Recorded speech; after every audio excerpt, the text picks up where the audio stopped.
Libro Patriarcas y Profetas, capítulo 64, David fugitivo.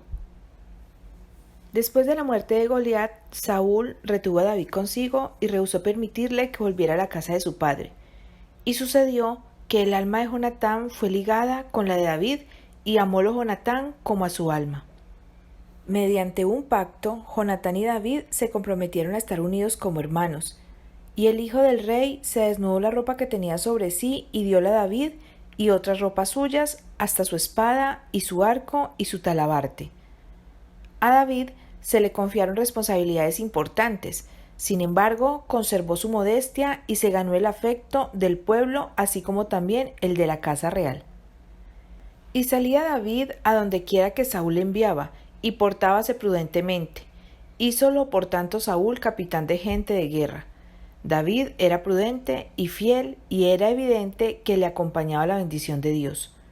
Saúl se daba cuenta a veces de su propia incapacidad para gobernar a Israel y comprende que el reino estaría más seguro mientras él mismo estuviese relacionado con quien recibiera instrucciones del Señor.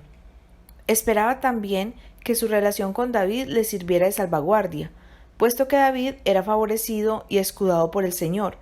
Podía ser su presencia una protección para Saúl cuando salía a la guerra con él. La providencia de Dios había relacionado a David con Saúl. El puesto que ocupaba David en la corte le había de impartir conocimiento de los asuntos y preparar su grandeza futura. Le pondría en situación de ganarse la confianza de la nación. Las vicisitudes y las dificultades que le sucedieran a causa de la enemistad de Saúl le conducirían a sentir su dependencia de Dios y a depositar toda su confianza en él. Y la amistad de Jonatán con David provenía también de la providencia de Dios con el fin de conservar la vida al futuro soberano de Israel. En todas estas cosas, Dios desarrollaba sus bondadosos propósitos, tanto para David como para el pueblo de Israel. Saúl, sin embargo, no permaneció por mucho tiempo en amistad con David. Mientras ambos regresaban de la batalla con los filisteos, salieron las mujeres de todas las ciudades de Israel cantando y con danzas, con tamboriles y con alegrías y sonajas a recibir al rey Saúl.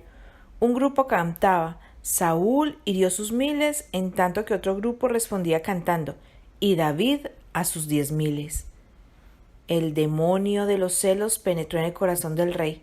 Se airó porque el canto de las mujeres de Israel ensalzaba más a David que a él mismo. En lugar de sojuzgar esos sentimientos envidiosos, puso de manifiesto la debilidad de su carácter y exclamó: a David dieron 10,000 y a mí 1,000, no le falta más que el reino. Uno de los mayores defectos del carácter de Saúl era su amor al favor popular y al ensalzamiento. Este rasgo había ejercido una influencia dominante sobre sus acciones y pensamientos. Todo llevaba la marca indeleble de su deseo de alabanza y ensalzamiento propio.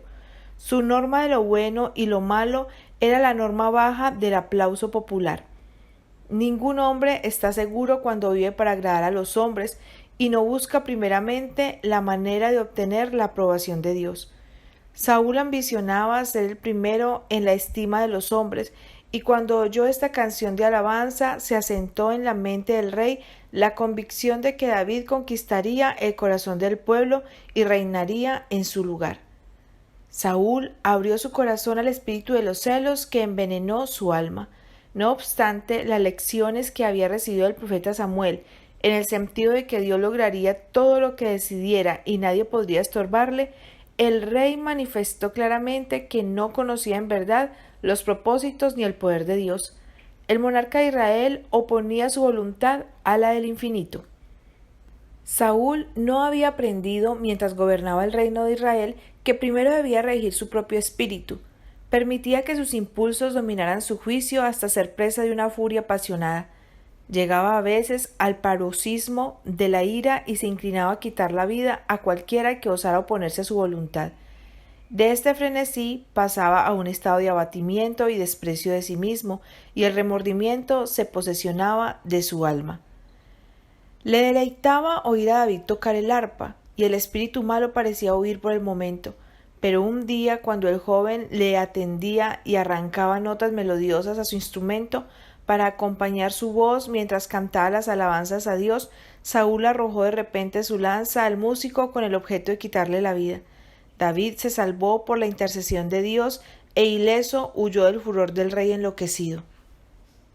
A medida que su odio hacia David aumentaba, Saúl procuraba con mayor diligencia una oportunidad de quitarle la vida, pero ninguno de sus planes contra el ungido de Dios tuvo éxito.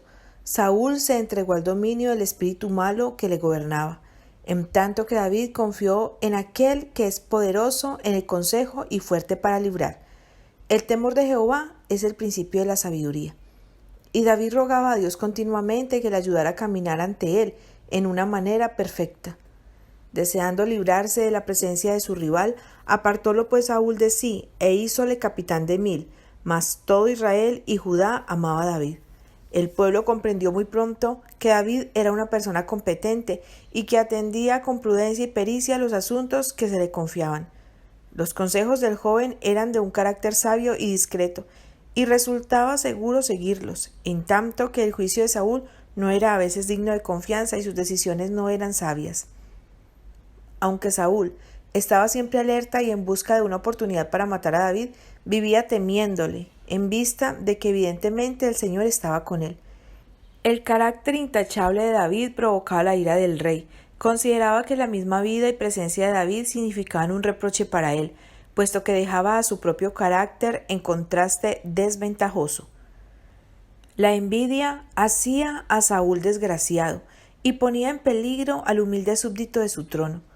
Cuánto daño indecible ha producido en nuestro mundo este mal rasgo de carácter. Había en el corazón de Saúl la misma enemistad que incitó el corazón de Caín contra su hermano Abel, porque las obras de Abel eran justas y Dios le honraba, mientras que las de Caín eran malas y el Señor no podía bendecirle. La envidia es hija del orgullo, y si se la abriga en el corazón conducirá al odio y eventualmente a la venganza y al homicidio. Satanás ponía de manifiesto su propio carácter al excitar la furia de Saúl contra aquel que jamás le había hecho daño.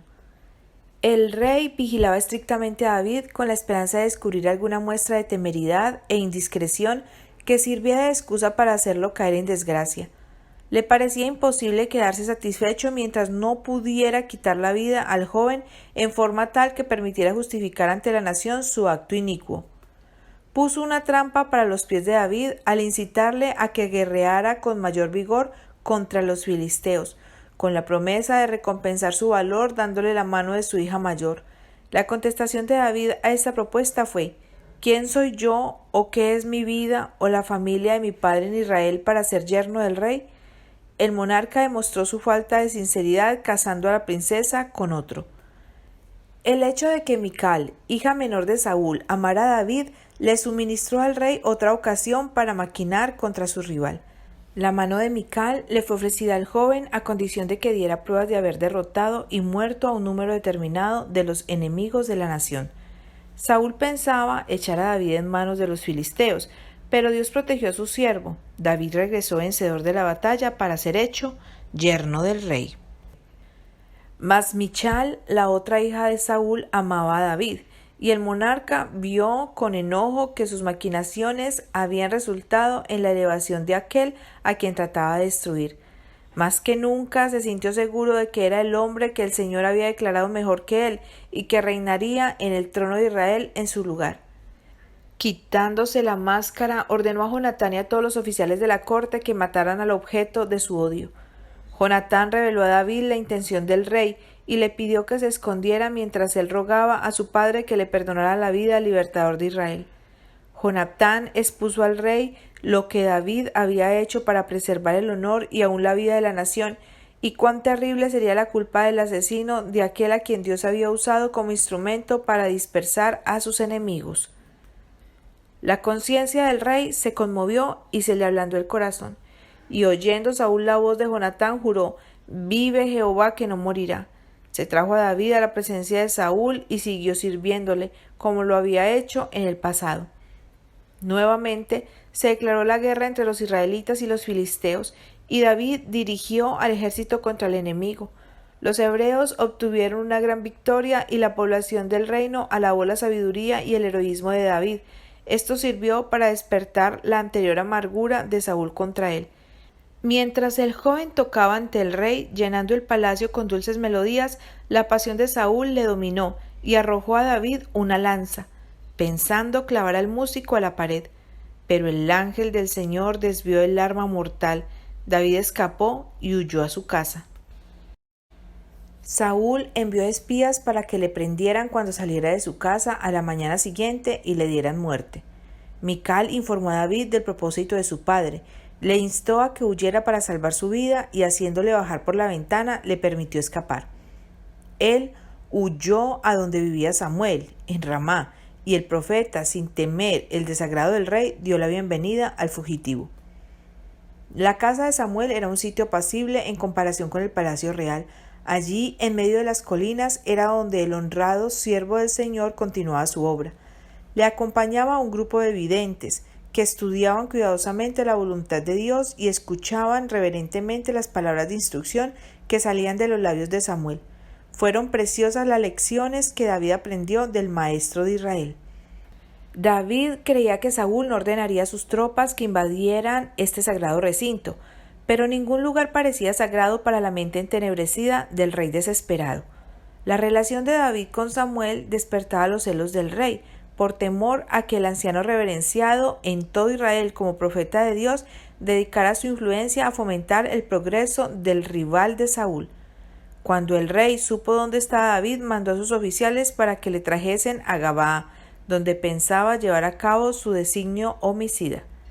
Los mensajeros salieron con el propósito de quitarle la vida a David, pero uno más grande que Saúl los dominó. Se encontraron con ángeles invisibles, así como Balaam cuando iba de camino para maldecir a Israel. Principiaron a pronunciar frases proféticas de lo que sucedería en el futuro y proclamaron la gloria y la majestad de Jehová. Así contrarrestó Dios la ira del hombre y puso de manifiesto su poder para reprimir el mal, mientras que protegió a su siervo con una muralla de ángeles guardianes. Estas noticias llegaron a Saúl mientras esperaba ansiosamente tener a David en su poder, pero en vez de sentir la reprensión de Dios, se exasperó aún más y envió otros mensajeros. Estos también fueron dominados por el Espíritu de Dios y se unieron con los primeros para profetizar.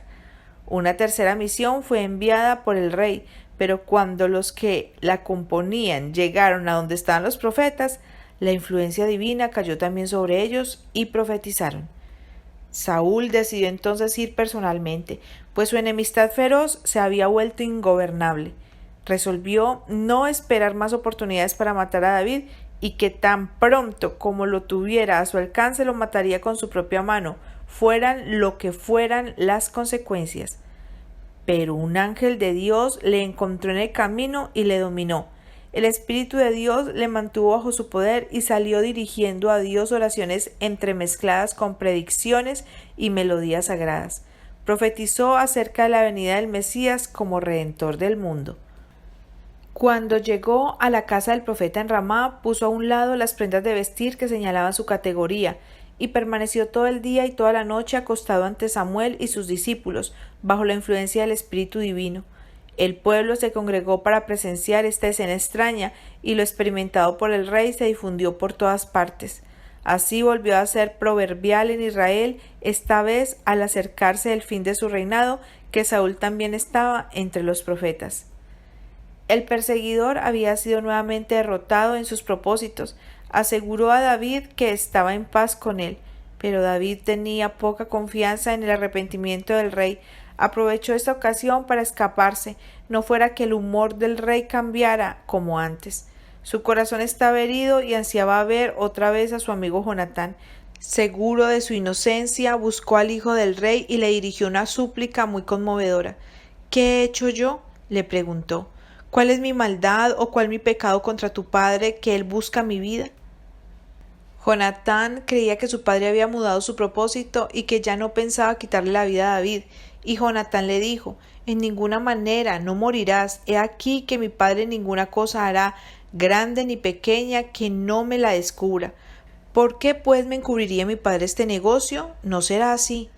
Jonatán no podía creer que después de la manifestación extraordinaria del poder de Dios, su padre quisiera todavía hacer daño a David. puesto que esto sería una rebelión manifiesta contra Dios. Pero David no estaba convencido. Con intenso fervor declaró a Jonatán: ciertamente vive Jehová y vive tu alma, que apenas hay un paso entre mí y la muerte. En ocasión de la luna nueva se celebraba en Israel una fiesta sagrada. Esta fiesta caía en el día que seguía al de la entrevista entre David y Jonatán. En esta fiesta se esperaba que ambos jóvenes aparecieran a la mesa del rey, pero David temía presentarse y quedó arreglado que fuese a visitar a sus hermanos en Belén. A su regreso se escondería en un campo no muy distante del salón de banquetes, y durante 3 días se mantendría ausente de la presencia del rey, y Jonatán observaría los efectos en Saúl. En caso de que preguntara por el paradero del hijo de Isaí, Jonatán diría que se había ido para asistir al sacrificio ofrecido por la casa de su padre. Si el rey no expresaba ira, sino que contestaba «bien está», entonces no sería peligroso para David volver a la corte. Pero si el rey se enfurecía por la ausencia, ello decidiría que David debía huir. El primer día del banquete el rey no inquirió acerca de la ausencia de David, pero cuando su sitio estuvo vacante al segundo día preguntó: ¿por qué no ha venido a comer el hijo de Isaí hoy ni ayer? Y Jonatán respondió a Saúl: David me pidió encarecidamente lo dejase ir hasta Belén. Y dijo: ruégote que me dejes ir, porque tenemos sacrificio los de nuestro linaje en la ciudad, y mi hermano mismo me lo ha mandado. Por tanto, si he hallado gracia en tus ojos, haré una escapada ahora y visitaré a mis hermanos. Por esto, pues, no ha venido a la mesa del rey. Cuando Saúl oyó estas palabras, su ira se desenfrenó. Declaró que mientras viviera David, Jonatán no podría subir al trono de Israel, y exigió que se mandara enseguida por David para ejecutarle. Jonatán nuevamente intercedió por su amigo suplicando: ¿por qué morirá? ¿Qué ha hecho? Esta súplica dirigida al rey sirvió solo para hacerlo más satánico en su furia, y arrojó a su propio hijo la lanza que había destinado para David. El príncipe se acongojó y se indignó, y saliendo de la presencia real no asistió más al banquete. El dolor agobiaba su alma cuando fue, en el momento señalado, al sitio donde debía comunicar a David las intenciones del rey hacia él. Ambos se abrazaron y lloraron amargamente. El odio sombrío del rey obscurecía la vida de los jóvenes, y el dolor de ellos era demasiado intenso para que pudieran expresarle con palabras. Las últimas palabras de Jonatán, cuando se separaron para seguir cada uno su respectivo camino, cayeron en el oído de David. Fueron: vete en paz, que ambos hemos jurado por el nombre de Jehová, diciendo: Jehová sea entre mí y ti, entre mi simiente y la simiente tuya, para siempre. El hijo del rey regresó a Gabaa, y David se apresuró a llegar a Nob, ciudad que se encontraba a pocas millas de distancia y que también pertenecía a la tribu de Benjamín. Se había llevado de Silo a este sitio el tabernáculo, y allí oficiaba Ahimelech, el sumo sacerdote. David no sabía a dónde refugiarse, sino en casa del siervo de Dios. El sacerdote le miró con asombro al verle llegar con apresuramiento y aparentemente solo, con la ansiedad y la tristeza impresas en el rostro, y le preguntó qué lo traía allí. El joven temía constantemente ser descubierto, y en su angustia recurrió al engaño. Dijo al sacerdote que el rey le había enviado en una misión secreta que requería la mayor celeridad. Con esto demostró David falta de fe en Dios, y su pecado causó la muerte del sumo sacerdote. Si le hubieran manifestado claramente los hechos tales como eran, Ahimelech habría sabido qué conducta seguir para proteger su vida. Dios requiere que la verdad distinga siempre a los suyos, aun en los mayores peligros. David le pidió al sacerdote 5 panes. No había más que pan sagrado en poder del hombre de Dios, pero David consiguió vencer los escrúpulos de él y obtuvo el pan para satisfacer su hambre. Pero se le presentó un nuevo peligro. Doeg, el principal de los pastores de Saúl, que había aceptado la fe de los hebreos, estaba entonces pagando sus votos en el lugar de culto. Al ver a este hombre, David decidió buscar apresuradamente otro refugio y conseguir alguna arma con la cual defenderse en caso de que fuese necesario. Le pidió a Ahimelech una espada, y él le dijo que no tenía otra que la de Goliat, conservada como una reliquia en el tabernáculo. David le contestó: ninguna como ella, dámela. El valor de David revivió cuando asió la espada que había usado una vez para matar al campeón de los filisteos. David huyó hasta donde estaba Achís, rey de Gat, pues le parecía que había más seguridad en medio de los enemigos de su pueblo que en los dominios del rey Saúl. Pero se le informó a Achís que David había sido el hombre que había dado muerte al campeón filisteo años antes, y ahora el que buscaba refugio entre los enemigos de Israel se encontraba en un gran peligro. Pero fingiendo que estaba loco, pudo engañar a sus enemigos y logró escapar. Cometió David su primer error al desconfiar de Dios en Nob, y el segundo al engañar a Achís. David había revelado nobles rasgos de carácter y su valor moral le había ganado el favor del pueblo, pero cuando fue probado su fe vaciló y aparecieron sus debilidades humanas. Veía en todo hombre un espía y un traidor. En una gran emergencia David había mirado a Dios con el ojo firme de la fe y había vencido al gigante filisteo. Creía en Dios y salió a la lucha en su nombre, pero mientras se le buscaba y perseguía, la perplejidad y la aflicción casi habían ocultado de su vista a su Padre Celestial. No obstante, lo que experimentaba servía para enseñar sabiduría a David, pues le indujo a comprender su propia debilidad y la necesidad de depender constantemente de Dios. Cuán preciosa y valiosa es la dulce influencia del Espíritu de Dios cuando llega a las almas deprimidas o desesperadas. Anima a los de corazón desfalleciente, fortalece a los débiles e imparte valor y ayuda a los probados siervos del Señor. ¡Qué Dios tan poderoso el nuestro, que trata tan suavemente a los descarriados y muestra su paciencia y ternura en la adversidad y cuando estamos abrumados de algún gran dolor!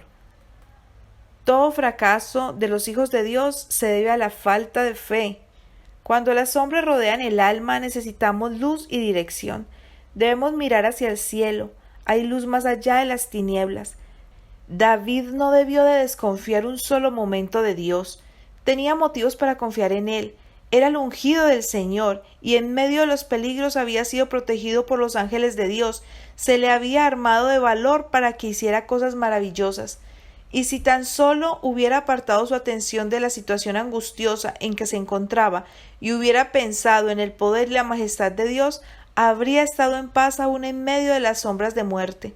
Habría podido repetir con toda confianza la promesa del Señor: los montes se moverán y los collados temblarán, mas no se apartará de ti mi misericordia, ni el pacto de mi paz vacilará.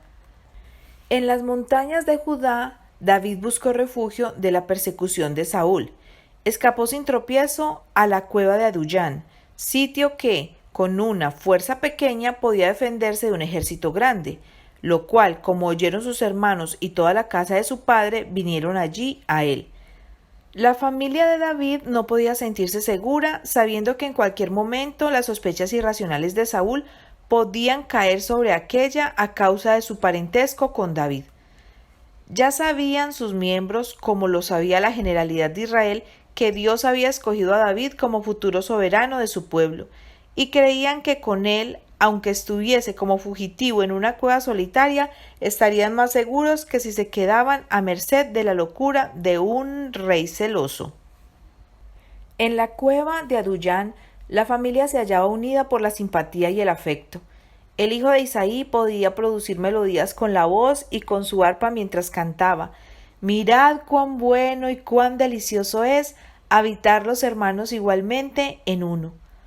Había probado las amarguras de la desconfianza de sus propios hermanos, y la armonía que había reemplazado la discordia llenaba de regocijo el corazón del desterrado. Allí fue donde David compuso el Salmo 57. Antes de que transcurriera mucho tiempo, se unieron a la compañía de David otros hombres que trataban de escapar a las exigencias del rey. Muchos eran los que habían perdido la confianza en el soberano de Israel, pues podían ver que ya no los guiaba el Espíritu del Señor. Y juntáronse con él todos los afligidos, y todo el que estaba deudado, y todos los que se hallaban en amargura de espíritu, y fue hecho capitán de ellos, y tuvo consigo como 400 hombres. Así tuvo David un pequeño reino propio, y en él imperaba la disciplina y el orden. pero aún en su retiro de las montañas distaba mucho de sentirse seguro, pues de continuo tenía evidencias de que el rey no había renunciado a sus propósitos homicidas. Cerca del rey de Moab halló refugio para sus padres y luego, al recibir una advertencia de peligro, huyó de su escondite hacia el bosque de Aret. Lo que experimentaba David no era necesario ni estéril. Dios le sometía a un proceso de disciplina a fin de prepararle tanto para el cargo de sabio general como para el de rey justo y misericordioso. Con su banda de fugitivos, David obtenía una excelente preparación para asumir una obra de la cual Saúl se hacía totalmente indigno por su furia asesina y por su ciega indiscreción. No pueden los hombres alejarse del consejo de Dios y retener la calma ni las sabidurías necesarias para obrar con justicia y discreción.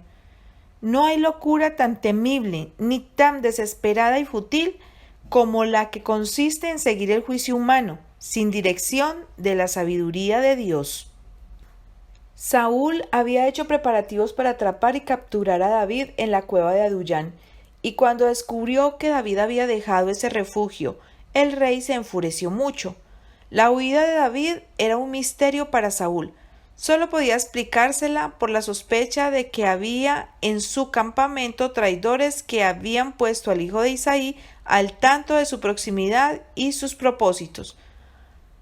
Afirmó Saúl a sus consejeros que se había tramado una conspiración contra él y ofrecióles ricos presentes y puestos de honor. Los sobornó para que le revelasen quiénes entre su pueblo habían tratado amistosamente a David. Doeg, el idumeo, se hizo el delator. Movido por la ambición y la avaricia y por el odio al sacerdote que había reprobado sus pecados, Doeg dio parte de la visita de David a Ahimelech, presentando el asunto en forma tal que se encendiera la ira de Saúl contra el hombre de Dios. La palabra de aquella lengua perversa, encendida por el mismo infierno, despertó las peores pasiones del corazón de Saúl. Loco de ira, declaró que debía perecer toda la familia del sacerdote, y el terrible decreto fue ejecutado. No solo se mató a Ahimelech, sino también a los mismos miembros de la casa de su padre, 85 varones que vestían efod de lino. Les dio muerte por orden del rey, la mano homicida de Doeg. Y a Nob, ciudad de los sacerdotes, puso a cuchillo, así a hombres como a mujeres, niños y mamantes, bueyes y asnos y ovejas, todo a cuchillo. Esto era lo que Saúl podía hacer bajo el dominio de Satanás. Cuando Dios declaró que la iniquidad de los amalecitas estaba rebosando y le ordenó que los destruyera totalmente, Saúl se creyó demasiado compasivo para ejecutar la sentencia divina y salvó lo que estaba dedicado a la destrucción. Pero ahora, sin ningún mandamiento de Dios, bajo la dirección de Satanás, podía dar muerte a los sacerdotes del Señor y llevar la ruina a los habitantes de Nob. Tal es la perversidad del corazón humano que ha rechazado la dirección de Dios. Esta acción llenó a todo Israel de horror. El rey a quien ellos habían escogido era el que había cometido semejante ultraje, y sólo había procedido a la usanza de los reyes de otras naciones que no temían a Dios. El arca estaba con ellos, pero los sacerdotes a quienes solían consultar yacían muertos por la espada. ¿Qué sucedería luego?